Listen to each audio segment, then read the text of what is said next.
গতকাল আমার বান্ধবীর ফুলিয়া বোয়ালিয়াতে মেহেন্দির কাজ ছিল, তো আমি আর আমার বান্ধবী রঙ্গমঞ্চ থেকে অটো স্ট্যান্ডে যায় অটো ধরে নিয়ে ওই বোয়ালিয়ার দিকে রওনা দিলাম। তো এন থেকে আমি একটু ভিডিও শ্যুট নিলাম। তো অটোতে উঠে যা ঝামেলায় পড়ছি, অটোওয়ালা মানে লোকটার একটু মনে মাথায় প্রবলেম আছে, একটু পর পর রাস্তায় থামতাছে।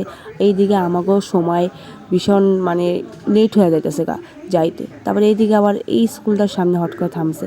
তো তারপরে দেখি কি আমরা যে লোকেশনে মানে যাইবার করছিলাম সেই লোকেশনে না নামিয়ে আর একটু দূরে নামা দিছে। তো সেই নিয়ে আমরা কাকুর সাথে ঝামেলা করছি। দেখো কতটা পথ আমার যাইতে হবো বিয়েবাড়ি। তো বিয়েবাড়িতে আমরা পৌঁছে গেছি, হাইটে একটা পায়ে ব্যথা হয়েছে। তো পৌঁছে যায় নিয়ে দেখি এইদিকে ক্লায়েন্টের আইবুড়ো ভাতই খাওয়া হয় না। অনেকক্ষণ বসার পর তারপর ক্লায়েন্ট বসলো। এইদিকে মেহেন্দি করতে করতে অনেক টাইম হয়েছে। এর থেকে আর এক জায়গায় আমার কাজ ছিল, সেটা একটু মানে ঘোষপাড়ায় কাছেই আছে, তাও ফুলিয়ার থেকে ওটা।